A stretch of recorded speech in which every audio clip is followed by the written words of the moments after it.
Oh, le tokoti ka impunité continuer te ya l'affaire ka mwenan sapu. Voilà.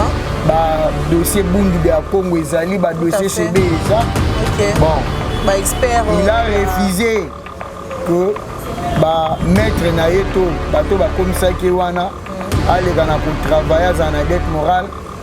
Il s'est dit mieux vaut aller comme ça pour akoya lokola bango ba wele na bango parlement.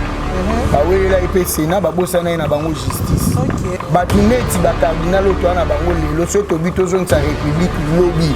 Ba sengi biso to zo cardinal ngana ndimité to ndima mbongo azo. Donc c'est pour dire qu'aujourd'hui je comprends que la république d'hier n'est pas la république d'aujourd'hui. Voilà. Donc Jean-Pierre Bemba place ça fait fabé la biso maboko boto laki sié que moko ndenge bango ba kumbaki yango lobby eza ndenge biso to okubela ngo lelo te.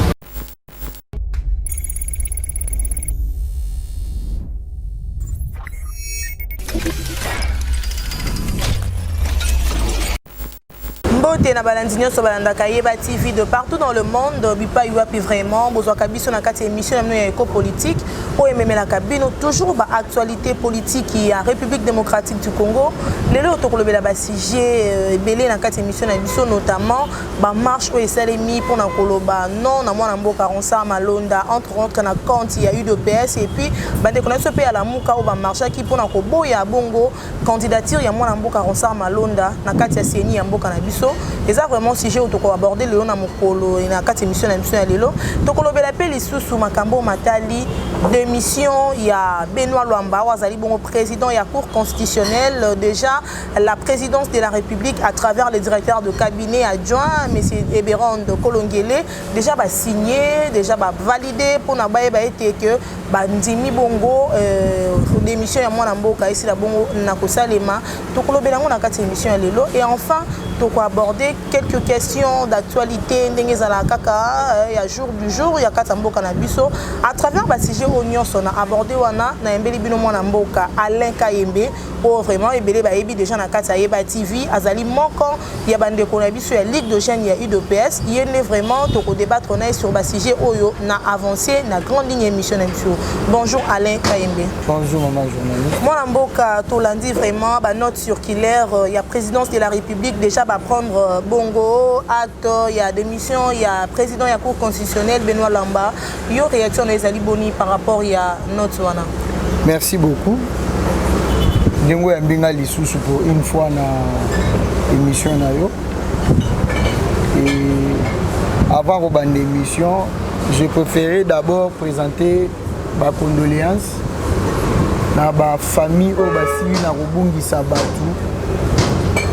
Semaine passée, na marche et c'est là qu'il n'a collé cas. Entre autres, il y a eu des combattants qui nous ont laissés et il y a eu aussi des policiers. Yango a présenté ma condoléance à la famille. Nous sommes de cœur avec eux. Tous les programmes pour tout les combattants na biso na ba dernier demeure na bango. Donc j'ai préféré d'abord y avoir ma condoléance, bien que tu aies le yango, et comme ça je pourrais maintenant aborder le sujet par rapport à président de la Cour constitutionnelle Benoît Luamba. Il a déposé sa lettre à démission, on ne sait pas pourquoi. Et nous étions tous surpris sur les réseaux sociaux. Tout le monde a qui note na eto lettre na à démission. Voilà. Et par après encore tout comment on a communiqué. Il y a démenti. Il y a démenti à directeur de cabinet naïe. Mais par rapport à ça, on a vite compris que le monsieur Azala qui peut être sous pression. Il y a la famille politique naïe au bâtiment surtout Baebi. Dengue Basinisara Bango. Dengue Basinisara Bango déjà ba lettre à démission en amour avant que ba nommé. Déjà si basali sort lettre à démission jour Karabango ba au CPLAT. Babi bon tout le monde dira que simba li souté ba tchelio caché ba tchelio na date. OK. Ba présenter les démission. On a parti ni on saute éviter. Soko landaki discours à président lorsqu'Azalaki à Londres. À Betangwa lobby ils ont la ministre Moussoussou po bayaki koyebisa eke président ndenge tozawa esi basimisa biso balettre à démission en amont avant même que tozala nommé. Donc vous savez, c'est des histoires qu'on est en train de déplorer dans ces pays. Nous ne savons pas les raisons. Oui, il s'agit que le vieux Luamba ya Cour constitutionnelle a démissionné. Et pourquoi il dit les raisons? Biso, toujours une biso kara acte. Et nous savons que dans les jours à venir, le président de la République va respecter la procédure au Eurosala que le président de la Cour Yassika a les Kanakokota ou à Kokina pour travailler pour la République. Pour te comprendre que M. Benoît Luamba, peut-être quelque part, ça c'est mon opinion personnelle, a mis le béli que Azala qui est redevable dans mon toit commissaire qui est place Wana. Alors, vu aussi la pression et les salement par rapport à le dossier à te belé, oh les autres côtés qui impunité continue, il y a l'affaire comme un sapou. Voilà. Bah dossier Bundi de Congo Ezali, bah dossier CB Eza. Bon. Bah expert. Il a refusé que bah maître Nayeto, bateau bah comme ça qui wana, aller quand on travaille dans la dette morale, il s'est dit mieux vaut aller comme ça au Akoya. Le coup là, bango bah oui là na bango parlement, bah oui là il peut Sénat, bah bossa na bango justice. Et Félix Leraye a joué justice. Justice est comme réellement indépendant. Voilà. Et je ne sais pas si le président de la Cour a vite compris que l'indépendance et la justice, les lots. Hier, à travers bateau comme ça, qu'on a l'indépendance pour travailler, au cas où ceux qui ont une interpellation à bateau sur le plan national ou international, voilà. Il a préféré rendre l'établi. En tout cas, pour moi, je dis c'est un grand merci. Ça moi, je dis, et un sentiment, pour comprendre que la justice vraiment comme vraiment indépendant. J'espère que le président a couru à Sika, lorsque le mandat d'arrêt national et international est dans toute liberté d'esprit, à rendre la République service pour que la justice soit établie par rapport. Il y a bateau basila qui n'a qu'à rendre bango injustice, va rétablir on a quatre justice. Voilà. Donc moi pour moi je suis ravi, merci beaucoup le président de la Cour, l'ex-président de la Cour parce qu'il a déjà démissionné, on a pris acte. En tout cas merci, je comprends déjà que la justice de mon pays et comme copé ça dit surtout les lots garantis que les lots sont na zuli kamwatana nani ceux qui n'a que liboso bazuzi na reçoit vraiment au ezali résultat moko positif, c'est na raison, c'est pas na raison te ba rendre na kaka justice par rapport à la vérité au bazuzi ba robimisa na kati ya likam. Ndeko ala tozonga mwa sima weekend passé to mona ki bongo mona mboka tunda ya Kasende mwazali bongo ministre pe ya justice yeba kende ko tika démission na ye na primature ya mboka na biso et comme moi ko bangisa te to ko mona de démission en démission moi bo bangisa ko bangisa te na yo biso ka ke to yebisaka batu la République démocratique du Congo dans les jours à venir wana to na 2018 to c'est bango c'est un pays qui fera beau à vivre. Et aujourd'hui, nous commençons à comprendre que le pays aujourd'hui est comme on peut se garantie. Il y a quelqu'un qui comprendre qu'aujourd'hui, dans ces pays, tout le monde sait se mettre à sa place. Voilà. Ceux qui ont mis à la place, alors il y a Bissoni. Mais c'est tout je comprends déjà même banana nandaku. C'est papa na biso bolimbisanga. Je me réserve pour nous bimisa termo ngana bimisa mais bana na yemoko ba yebi et loro ninyo yo ba lobaki lorsque tata na bango komitaki ba forfait ba propos ne va tenaki à l'égard de la justice à la République démocratique du Congo. Quelqu'un qui se permet aller parce qu'il était entouré na oezala ki ba yaye ya famille politique na pour dire que avant na kende na bengaki yeme a ebisinga ce qu'il avait dit là aujourd'hui. Nous voulons aussi encore rappeler au peuple congolais de comprendre qu'en République démocratique du Congo, il n'y a pas de chef. Voilà. Il n'y a qu'un seul chef. Le chef, c'est Félix Antoine Tshisekedi Tshilombo. C'est lui le président de la République. Parce qu'aujourd'hui, là, je n'arrive pas à comprendre quelqu'un qui avait appelé Yémé hier et venir déposer encore aujourd'hui, hier passé, sa démission. Aujourd'hui, tout le monde comprend qu'il est le chef. Donc, ils appellent déjà les soins assurés pour la majorité au Etigali et puis pour les membres de la gouvernement. On va comprendre que Mokonza Zalaka Moko. Bami Balete, tout est parti, la partie ont passé et je crois très bien que le vice-ministre de la Justice. Qui est de l'UDPS, les avantages non, il n'est pas de... Non, papa, maman. On dit ceci, c'est ça que les gens n'arrivent pas à comprendre. Le ministre est notre avant d'être ministre, monsieur Takaichi. Azalagi a dit ça avant comme un ministre. Voilà. Dès qu'il devient ministre, il cesse d'être de l'UDPS, il devient un homme d'État. Il est là pour servir l'intérêt de la République démocratique du Congo. Et les gens sont en train de confondre aujourd'hui quelqu'un qui était dans un parti politique où il est en train d'assumer. C'est comme moi qui suis là de l'UDPS. Lorsque je parle ici, je parle en tant que le chargé de l'organisation de l'UDPS. Voilà. Et dès que l'UDPS demain s'est dit, bon, bah, tu as confiance dans Bangwe Pananga, il faut assumer. C'est moi qui ai la responsabilité sur la nation. Donc je ne peux pas dire que je suis là pour l'UDPS, non. Je suis là pour servir la nation parce que là, nous sommes là pour garantir l'intérêt de tout le monde. Et c'est de la Mouka. C'est de l'IDPS, c'est de la société civile. Nous sommes là pour travailler par rapport aux intérêts de tout le monde. Vous ne me direz pas ici que lorsque le président de la République a tué gratuité et enseignement, il a mis, ce sont les enfants de l'IDPS qui en bénéficient. Non, c'est tous les Congolais qui en bénéficient. Donc là, les gens doivent cesser de dire quoi à l'IDPS. Non, il est le ministre de la République. Il va travailler, il va rester là à jusqu'à l'installation d'un nouveau ministre de la Justice. Moi, mon tourne songi de connaître lobby qui est ministre wana zali ministre ya UDPS ka zali ministre d'État aza pona musala ya mboka kasi soki nazongi na maloba mwana mboka le secrétaire général de l'UDPS mwana mboka Augustin Kabuya oya tomoka qui vraiment mukolo ya marche na bina lobby comment est-ce que ba ko continuer ko boma biso du moment que ministre ya intérieur mwana mboka Gilbert Kankonde a outi na parti na biso UDPS pourquoi il réagit par rapport à secrétaire général? C'est tout à fait normal, ça ce sont des propos à secrétaire général ou à l'obaki à la personne à Gilbert Kankonde. Maintenant il faut tout comprendre lorsqu'on est un homme d'État et lorsqu'on est dans un parti politique. Le ministre de l'Intérieur, M. Gilbert Kankonde, avant qu'il y ait la dite manifestation, moi si je risquais dans un peu de gaz lacrymogène à l'Okolo, et vous allez comprendre qu'il y a eu des réunions au Salema qui entre l'hôtel de ville, le ministère de l'Intérieur, ainsi les que partis politiques qui cherchaient à organiser, ainsi que le gouvernement. Il y a eu une décision qui a été prise, tout le monde le sait, quelle a été la position de la République par rapport à notre marche. Mais comme nous, on tenait à ce que tout là qui ça vis-à-vis de la communauté internationale ainsi que nationale, tous là qui d'accord t'es na bêtise au ambongo, à ça là il faut pas comprendre.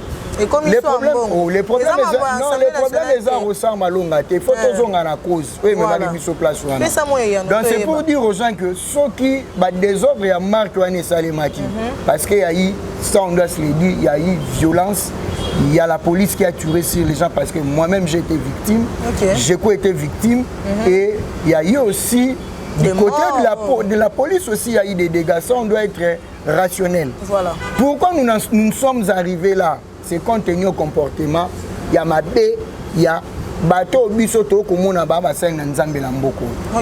O komona ambongo akeko salisa eloko moko. O ye moko abindenge nini salisa ki yango. Ye moko ayebaki eloko nini abanda ko luka. Lorsque ça n'a pas tenu et aluki sikwa banda ko lakisa batuke. Muto akomi wana esengela etapo mate. Ce problème c'est ça là qui déjà ndenge bakendela ki neloko et kendaki mabe il faut ba annuler nyonso. Voilà. Parce que voir des gens qui sont en train de dire où on va écarter des candidatures à Batou parce que Bazala qui n'a pas acquaintance qui régional ou tribal avec les chefs de l'État, c'est quelque chose déjà qui prouve à suffisance que Bato bakoka kozala bato bakoka kosangisa biso basali na nzambe ba kolongola biso ba kolinga kokotsa tribalisme na kati ya bato ezaki eloko moko ya malamu te.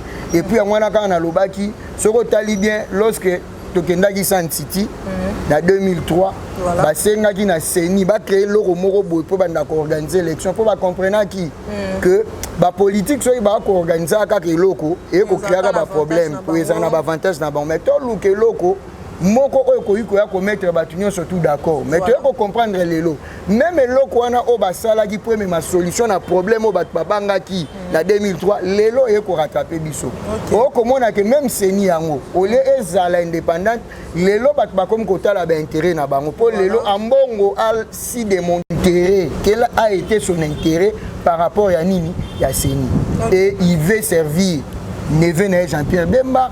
Il veut servir sa famille politique de la Mouka parce que Azo Lukaba justifié 40 000 smartphones à Batbazouaki, il y a communauté internationale.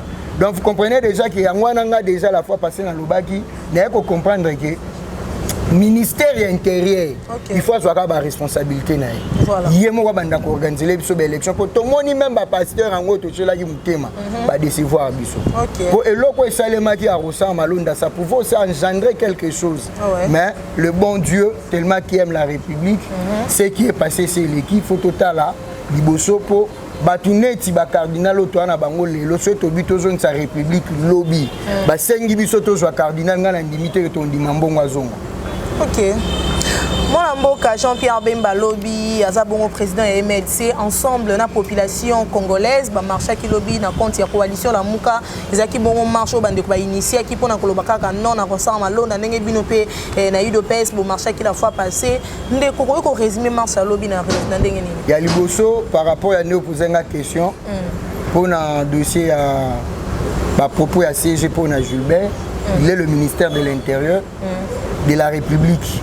La police avait travaillé pour l'intérêt à Kwebanakocha ordre et nous aussi l'UDPS nous avons aussi démontré que Tozala qui d'accord dans ma bêtise ou en surtout la République avance. Par rapport à Jean-Pierre Bemba, c'est que j'ai meilleur. J'ai vite compris que Mora Oe et Pessinga sous espoir, il y a Ouvanda, Oumela, Websabana. Il faut tout travailler pour la République. Pour ce le 30 juin 2005, lorsque Bemba fit un de vice-président de la République, Alinga Bouma, Félix Tshisekedi, dans 1+4, le 30 juin, l'enseignement. Lorsque Yemora Lobana va proposer, maman, papa, maman yebisa mobile na yo, avant nananaku, maman batela bana, oyanyo sorobima, akuta nanga nanzila. Et le président Félix à l'époque Tobimaki, il a failli. Et il y a même un enfant où il a Koufa. Venu à enseignement là où on avait tué sur le président Félix, balle perdue qui n'a rejoint na berceau. Donc c'est pour dire qu'aujourd'hui je comprends que la République d'hier n'est pas la République d'aujourd'hui. Donc Jean-Pierre Bemba place à Zefabé Télabiso Maboko, Boto Laki Siye, que Mboko Ndenge Bamba Kumbaki Yango Lobby, et Zandenge Biso Tokumbelango Lilote. Bomona Gibinonyo surtout à Tambolaki tout bonnement. En tout cas, pour moi, j'ai dit les avancées très significatives pour la démocratie et pour garantir la liberté d'expression au peuple congolais. En tout cas, coup de chapeau au président de la République ainsi que aux autorités qui sont en train de diriger. Il n'y a pas eu de casse, il n'y a pas eu de brûler de parti politique, il n'y a eu de et comme ça, il y a choqué parce que dans le UDPS, il y a beaucoup de marché, il y a toujours la permanence, il y a toujours éparpillé, il y a toujours beaucoup de marché. Le problème est à la conséquence. Le problème est à la cause. Ok. Avant de condamner les voilà. Pour moi, je me dis il y a plusieurs marches au sein de la République. Il n'y a jamais eu de casse. Okay. Et c'est seulement lorsque les gens viennent pour provoquer, alors on ne peut pas laisser. Lorsque quelqu'un vient pour perturber quelque chose au bisoto tout bonnement, pacifiquement, on ne peut pas laisser. Et Zalakaka, ndenge yoye la, ndenge bisoto sani. C'est la action réaction. Okay. C'est tout à fait normal. Voilà. Est-ce que vous avez déjà vu l'IDP Sabandi Marche Sabandi Mamoro Tumbaro Bébisa? Mais non. Ce n'est que lorsqu'il y a des provocations, alors à ce moment-là, les gens se disent mais non, par le droit à la légitime défense pour nous se sécuriser. Nous, on ne fait que se protéger. On s'arrête là. Comment les gens vont dire que Tokasaka, Totumbara Tobé Bissara? Mais non. Ça n'engage que ceux-là qui disent ça. Pour Nabiso Tobi que lorsque nous lançons la marche Nabiso Tobimaka pacifiquement, Toyibagelo Koya Mutute, Totumbo la rappel Mutu, mais lorsque mutu soka lukia ya na buzo bana inde to zongi na droit chemin biso to avancer na marche na biso. Steve Condé to zongi epai na yo pesa biso na moi image par rapport ya bande ko na biso oyo jour oyo mwana mboka ba loi ya mina kuna loi sakate ezalaki bongo kopela na mboka to mona ki bande ko ya IDPS bande ko ba parti politique ebele basala ki bongo sit-in devant palais du peuple pour na côté les menaka ba makaba loi wana il y a eu une famille au ba kolela ba lobby après makambo wana bazala ki bongo piller bande ko ba ya ko yiba bango yango to sengi image wana totala. Déclaration des victimes des manifestations du 24 juin contre les propositions des lois des députés Minakou et Sakata sur les réformes judiciaires. Nous, propriétaires des maisons commerciales, boutiques et agences de voyage, se trouvant au rez-de-chaussée de l'immeuble Joscat, Joseph Kadima Chibangu, vandalisé le 24 juin 2020, par les manifestants s'opposant aux propositions des lois des députés Minakou et Sakata sur les réformes judiciaires, déclarons être victimes de ces actes de vandalisme perpétrés par les manifestants qui ont détruit et pillé nos maisons commerciales, nous mettant ainsi dans une situation de détresse humanitaire. Située sur l'avenue Nyangwe, au numéro 191 au rond-point des Huileries, dans la commune de Lingwala, les manifestants ont saccagé cet immeuble abritant des entreprises commerciales privées. Ayant reçu la visite de son Excellence M. Gilbert Kankondé, vice-premier ministre, ministre de l'Intérieur, le 25 juin 2020, qui avec le concours du commissariat provincial de la police de Kinshasa, avait établi le bilan de la manifestation de ce mercredi et promis de nous dédommager vu les dégâts matériels subis. Après 3 semaines d'attente sans suite, venons respectueusement rappeler à son Excellence Monsieur le Vice-Premier ministre, ministre de l'Intérieur, de bien vouloir mettre en exécution sa promesse de nous indemniser afin que nous rentrions dans nos droits et reprenions nos activités dans un bref délai. Nous prions le chef de l'État, son Excellence M. Félix-Antoine Tshisekedi Tshilombo, président de la République, de bien vouloir s'impliquer personnellement afin de nous réhabiliter dans nos droits. Fait à Kinshasa le 11 juin 2020, propriétaire des maisons commerciales de l'immeuble Joscat. Opération il y a GoFundMe auto récolté ba moyen papa na biso Stéphane Kankou aux États-Unis azali ko organiser les biso collecte et récolte bongo il y a $15,000 à travers GoFundMe au kotika kana application wana et kopesa yo modalité à souscription au souscrit les autres azali bongo 72 000 abonnés ceux qui kaka abonné moko à souscrire ne serait-ce que $1 il y a pamba tozana $72 000 kachapé zali au zuka numéro au Steve Condé affiché ou associé à mon animna na combo ya papa Stéphane Kankou monsieur Stéphane Kankou vient na biso Stéphane Kankou notre partenaire aux États à partir des États-Unis c'est Stéphane Kankou Cash App pour contribuer kaka na combo Stéphane Kankou directement couper sans possibilité ya ko souscrire mbongo na yo Western Union ezali Manigram ezali M-Pesa, Tigo Cash, Airtel Money. GoFundMe pour contribuer pour na Yeba TV en tout cas et vous allez bien bingi pour te servir bino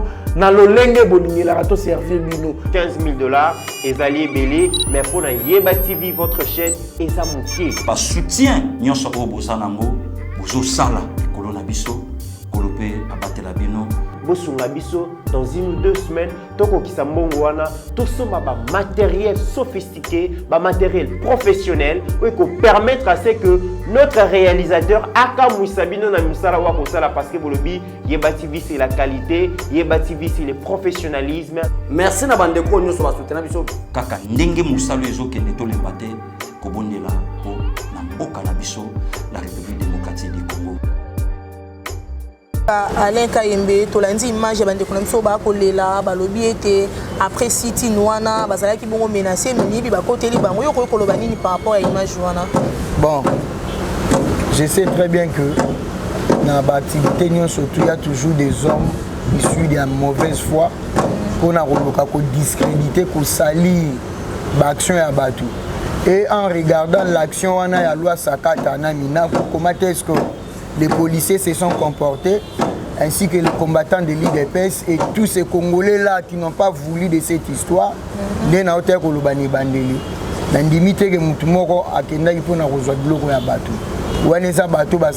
animait déjà de mauvaises foi, ils savaient ce qu'ils devaient faire.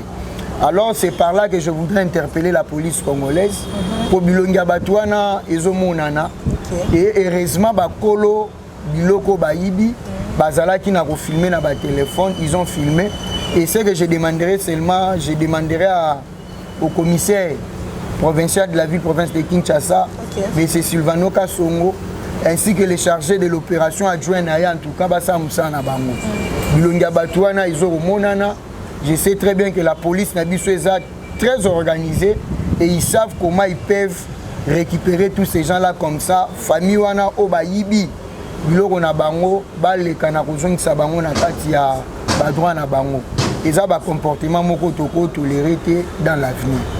Merci minimum na mboka to comme ko kene déjà na suka émission na biso kasi moi motuna suka o na ko rater ngote moi na mboka F Bazai ba azali secrétaire général ya MLC alobi na bino boye bon ngana lobi te keza bino mais moi motuna kaka ya lobi ba marchaka soki pouvoir ezali te soki okomona bato ba ko marcher c'est que bazana pouvoir te boni bande ko namso ba na pouvoir ba ko marcher c'est que pouvoir ezali banda moi motuna no ko réagir par rapport na ngo nazala na mama na IDPS.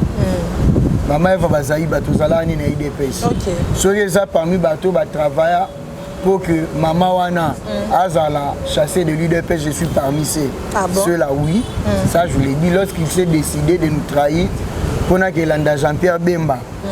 Croyant que l'IDPS a la mesure à recevoir pouvoir un jour elle était partie et je trouve très mal aujourd'hui Azala Mouto à cause à donner des leçons pour appeler ça biso ba leçon na zolo ba so que ça ka lobby na biso pour lorsqu'on lo ba que ba cause na pouvoir te ba marcher elle se trompe.